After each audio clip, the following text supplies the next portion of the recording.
Comissão especial estuda ampliar critérios para classificar municípios como instâncias. Universidade de São Paulo volta a aparecer entre as 200 melhores do mundo. Morte por atropelamento diminui 71% em área de proteção ao pedestre. E morre Steve Jobs, fundador da Apple. Estas são as notícias desta quinta-feira, 6 de outubro de 2011, e assuntos do Manchetes Online. Estamos recebendo o deputado Sebastião Santos, do PRB, deputado José Bittencourt, do PDT, e o deputado Orlando Bolsoni, do PSB. Vamos à primeira notícia de hoje.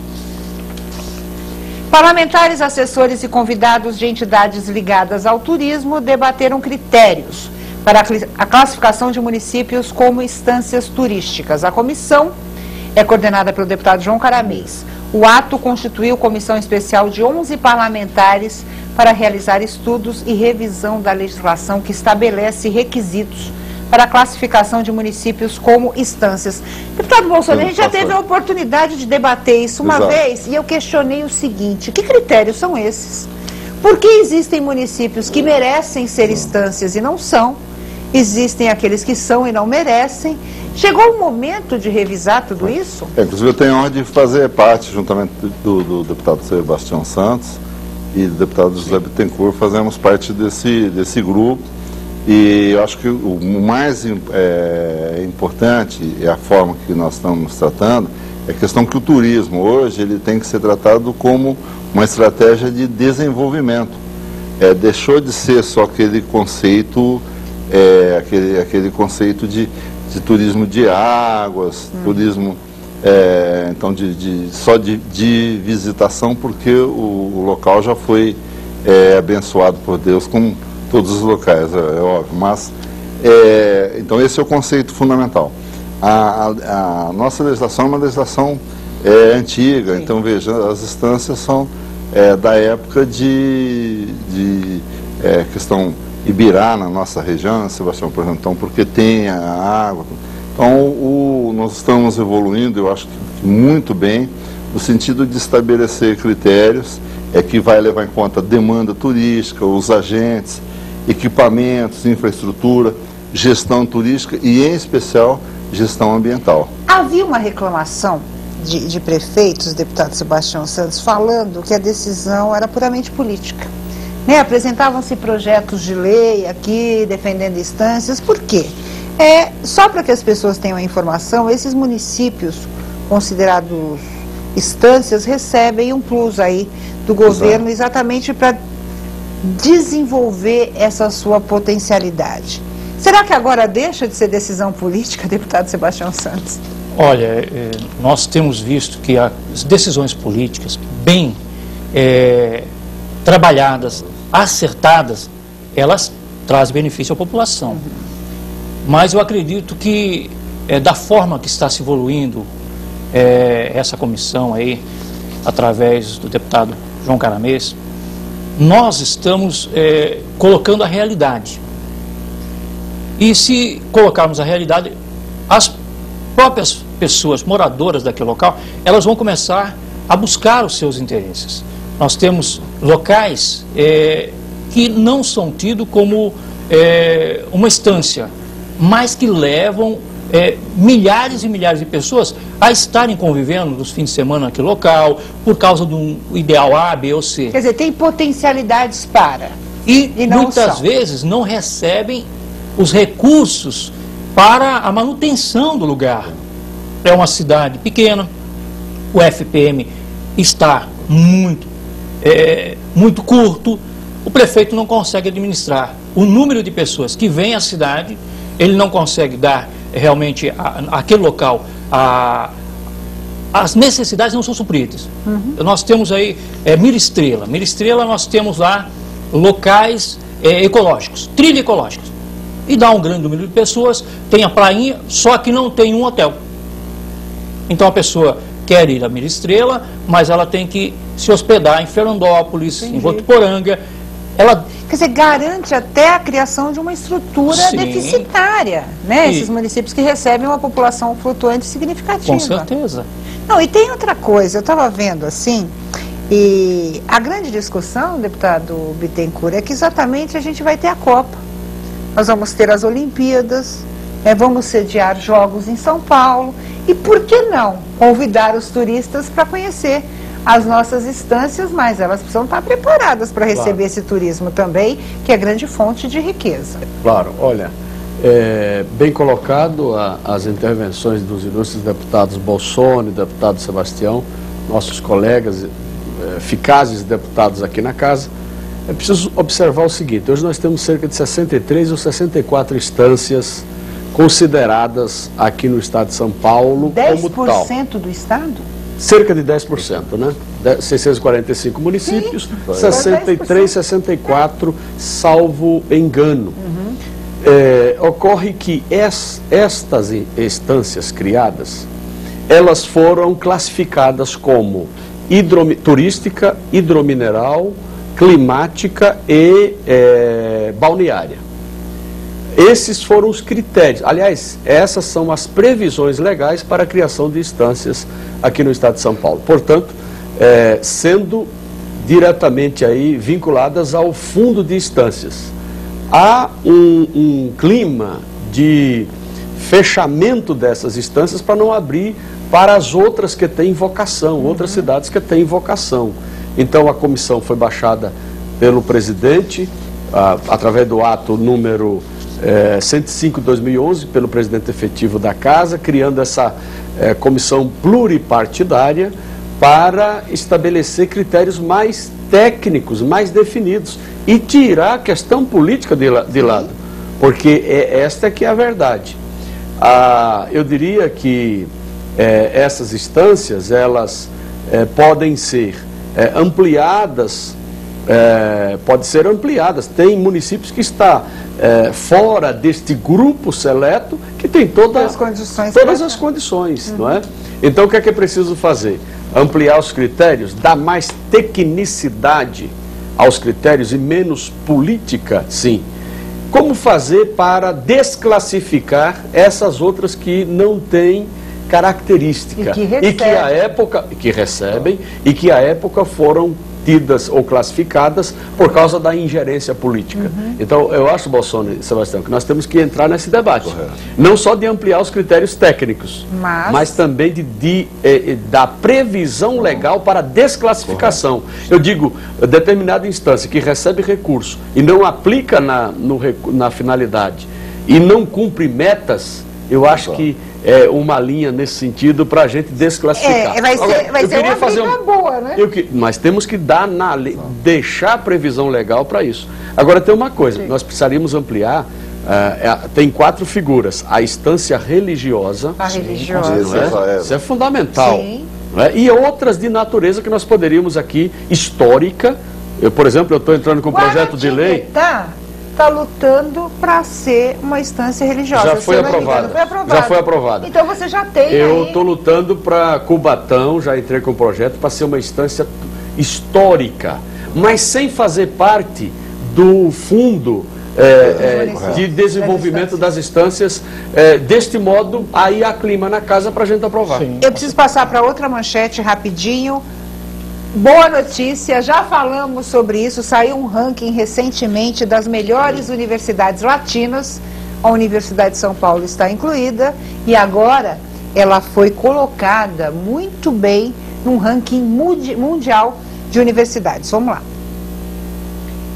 A Universidade de São Paulo volta a ocupar posição entre as 200 melhores universidades do mundo no ranking da THE, Times Higher Education, um dos mais respeitáveis internacionalmente, após figurar no ano passado no lugar 232, está agora em 178. É a única universidade da América Latina na elite do ensino superior mundial. Mostra exatamente, reforça o que a gente já disse, deputado Sebastião Santos, de fortalecer as universidades públicas, ampliar o acesso e nos destacarmos ainda mais no cenário mundial pela produção de pesquisas e, claro, de mão de obra muito competente nesses setores aí. Bom, né? Boa essa notícia. Com certeza. E melhor seria se o governo investisse muito mais em tecnologia, se desse realmente a essas entidades que lutam ali dia após dia para manter o seu ranking, ou melhorar, elas poderiam ter também um benefício, né? Priorizando equipamentos de primeiro mundo, porque como vou competir com a que está em primeiro lugar se eu não tenho os mesmos equipamentos para competir? Então fica difícil. Se eu ando com um carro de roda quadrada, eu não vou ter a velocidade do outro numa roda redonda. Ótima então, comparação. eu acho que nós vemos aqui a eficácia das pessoas que estão à frente dessas entidades, né, que lutam e desbravam ali dia após dia para poder melhorar o seu conhecimento e se colocar na sua posição. E reforça muito o aumento no investimento em pesquisas. Mostra aqui que os critérios utilizados são 13. Entre eles, relação professor-aluno, percentual de doutores, internacionalização, ou seja, número de professores e alunos estrangeiros, e pesquisa, né, desenvolvimento de produtos e conhecimento, e também citações. Estamos no caminho certo. No caminho certo, concordo com o deputado Sebastião, é preciso maior investimento. Aliás, as universidades públicas aqui em São Paulo, as 3 maiores, USP, Unesp e Unicamp, têm autonomia administrativa e orçamentária, autonomia financeira. É importante que essas universidades, aliás, há uma briga todo ano aqui na discussão do orçamento. Sim. Eles querem aumento. É 9,57, parece-me, sobre as receitas do Estado. Então, tem constitucionalmente essas entidades, essas universidades, autonomia administrativa e financeira.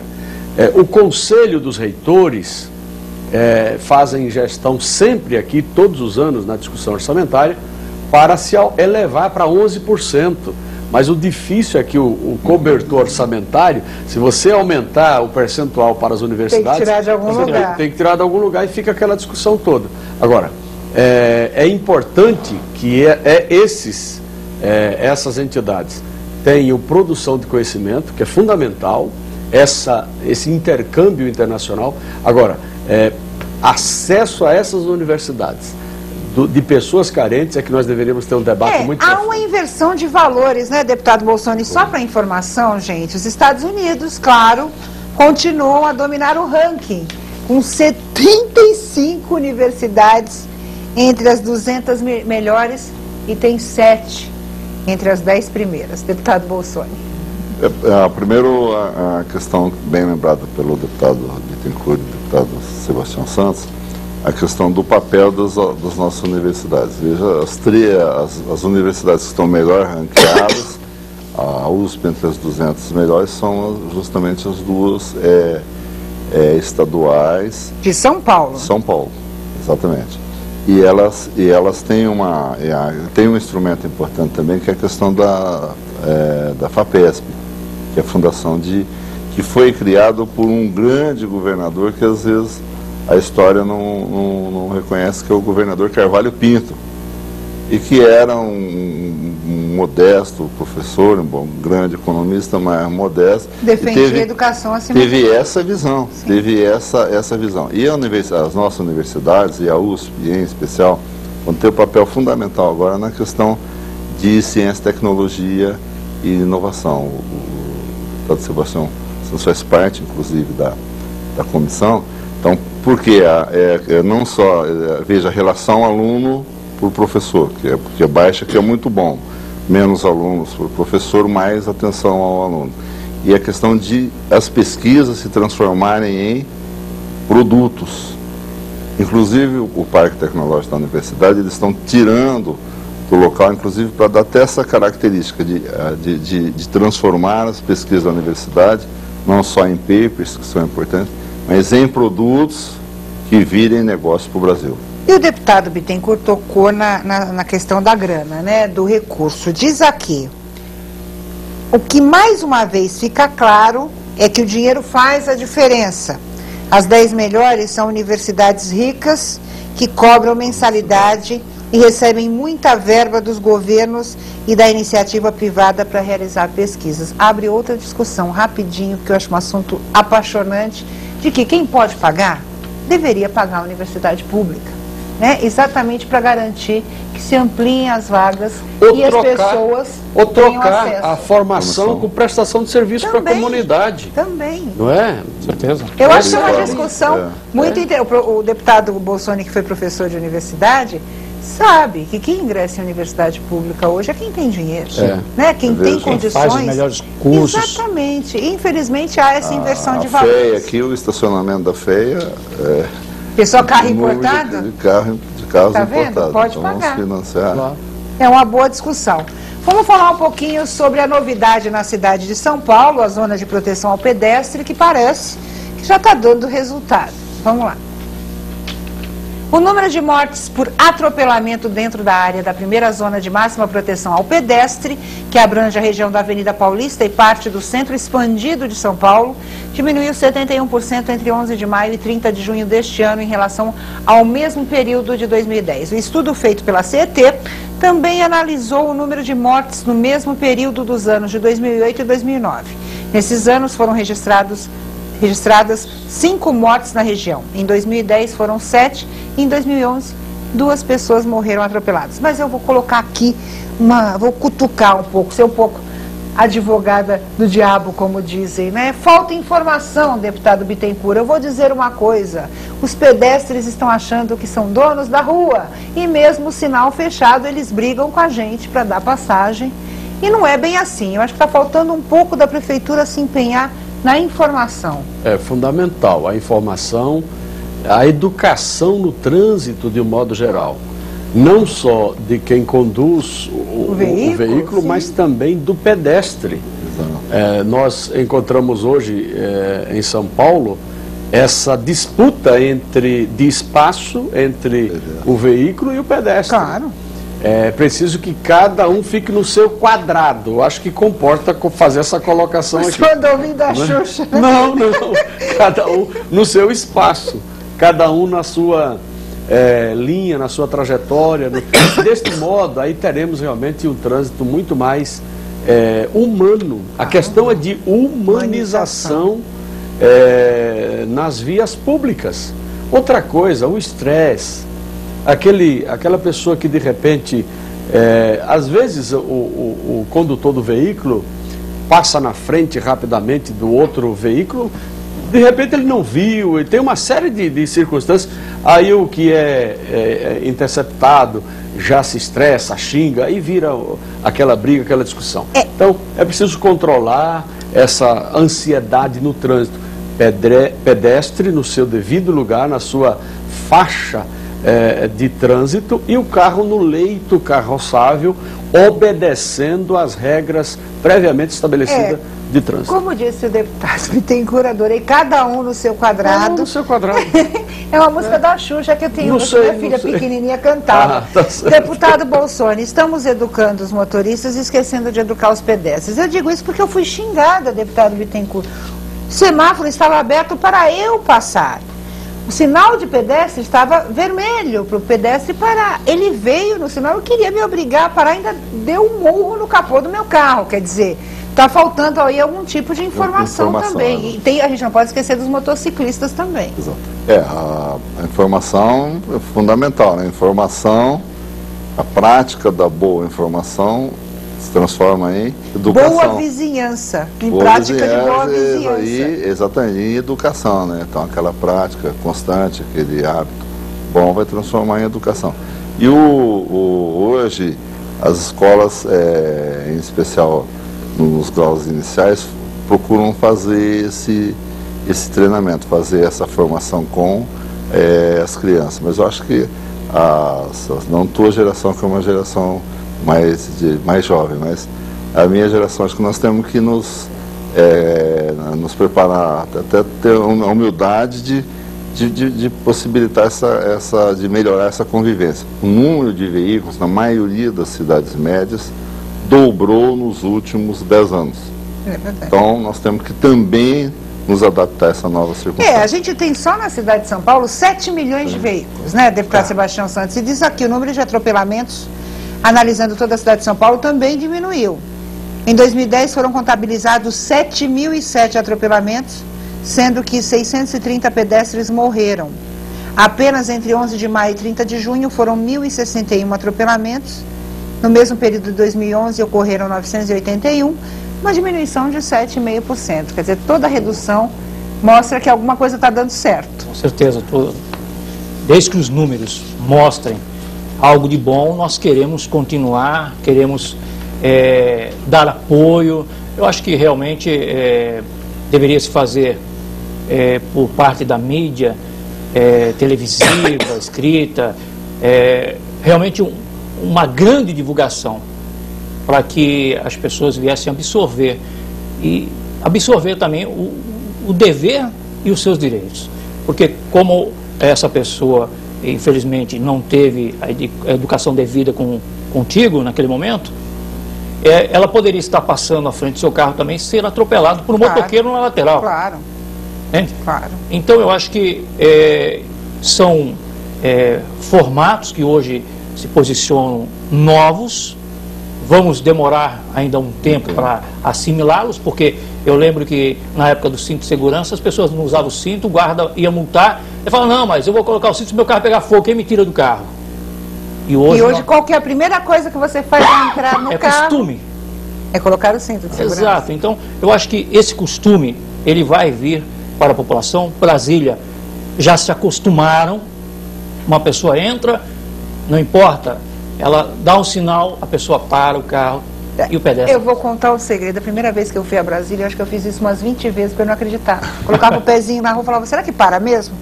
Quer dizer, quem sabe, né? É exatamente isso, uma questão de costume. Educação. E as pessoas, e educação e cultura. Né? Então, acho que tem que haver sempre uma boa convivência. A gente está falando de uma cidade como São Paulo, que é mais complicado colocar essas regras, mas que não é impossível. Né? Morreu ontem o fundador da Apple, Steve Jobs. Ele lutava contra um câncer desde 2004. Vamos lá. Morreu aos 56 anos, Steve Jobs, fundador e ex-presidente da Apple e autor de frases marcantes sobre o futuro do trabalho e da tecnologia. O executivo sofria de câncer e estava de licença médica desde o início de fevereiro e no fim de agosto havia se afastado do comando da Apple. Eu escolhi essa manchete por duas razões. Primeiro, deputado Sebastião, para mostrar que a tecnologia hoje está, né, na nossa história. E que também todo sonho é possível, que Steve Jobs teve, né, uma decadência aí, as pessoas não acreditavam muito nas suas ideias, sofreu um pouco, e que morreu deixando um legado muito importante. É bom como exemplo, né? Infelizmente faleceu, mas é o fim de todo mundo, mas como exemplo isso é importante. Nós vivemos à base de tecnologia hoje, infelizmente. Levantamos, queremos tecnologia, estamos no caminho, queremos tecnologia, vamos dormir, queremos tecnologia. Eu acho que são fatos que estão ocorrendo dia após dia, que nós vamos nos habituando a eles, e é uma perda aí realmente, porque eu acredito que viriam como a guerra no meio hoje é algo assim muito rápido, um quer sempre ter o melhor. Sim. Eu acho que ele teria muito para nos passar ainda pela Apple, com novas tecnologias. Nós estamos aí às vésperas, né, de termos uma TV onde vamos chegar e dizer, liga, e ela vai abrir a sua tela, não vai ter mais o visor. Então, nós estamos vendo aquilo que acontecia em Guerra nas Estrelas. Você assistiu os Jetsons quando era pequeno? Hoje a gente está vendo muita coisa que a gente via só nos Jetsons. Verdade. O telefone celular, por exemplo, né? O telefone móvel não existia e já havia essa previsibilidade. E houve também um outro modelo, a questão da união. A gente teve os maiores concorrentes aliados, que foram Steve Jobs e Bill Gates, que é o dono da Microsoft. mostra também que a união, às vezes, a guerra não é a solução para tudo, nem empresarialmente, né, deputado Bittencourt? Não, eu sou da paz, né? Nós somos pelo diálogo, pelo entendimento. O Steve, ele revolucionou a questão tecnológica, né? O iPad, iPhone, iPod, os tablets, que recentemente virou febre, não é? É cabeça dele. Agora, teve estratégia, né? A própria Apple, ele foi dispensado da Apple. Sim. No início da carreira dele, né? E depois retornou. Exatamente. Retornou. Viram a besteira que tinham feito. Retornou, assumiu a presidência da Apple, em parceria junto com a Microsoft, que ajudou também, olha, veja só, né? A concorrente, mas que deram as mãos para investir em tecnologia e trazer uma melhor qualidade de vida. Eu acho que foi uma pessoa fantástica, que deixou aí um legado tremendo para a população mundial. Ele deixou um legado tremendo. Olha, disse Bill Gates, da Microsoft, abre aspas, Steve e eu nos conhecemos há quase 30 anos e nos tornamos colegas, competidores e amigos ao longo de mais da metade de nossas vidas, e o mundo raramente vê alguém com o profundo impacto que Steve teve. Os efeitos de suas criações serão sentidos por muitas gerações no futuro. Fecha aspas, deputado Bolsoni. Quero puxar um lado do perfil primeiro, inovador. Então ele começou, e tal qual o deputado Bittencourt lembrou, ele começou no fundo de uma garagem, ele acreditou em um produto novo. A fé, né? A crença. A fé, ele não teve recurso para pagar a sua faculdade, nem por isso ele desanimou, né, deputado Sebastião. Então esse lado de servir de inspiração. E outra, toda a produção dele, tal qual foi bem lembrada aqui pelo deputado Sebastião e deputado Bittencourt, foi no sentido de facilitar, simplificar a vida das pessoas. Não a tecnologia para complicar, mas sim para simplificar. Cada vez, né, cada dia a gente tem menos tempo. Então, a tecnologia, se for de tablet, é uma delícia, né? Eu acho que a tecnologia, a própria internet, desde que usada para o bem, é claro que tem um lado negativo, as pessoas estão usando para acabar com esse lado negativo, mas tem um lado muito positivo e que deve ser utilizado somente para o bem da humanidade. Quero agradecer, deputado Bolsoni, deputado Sebastião Santos, deputado Bittencourt, quero agradecer a você. Manchetes Online vai ficando por aqui, você continua aí com a programação da TV Alesp. Um grande abraço e até o próximo programa.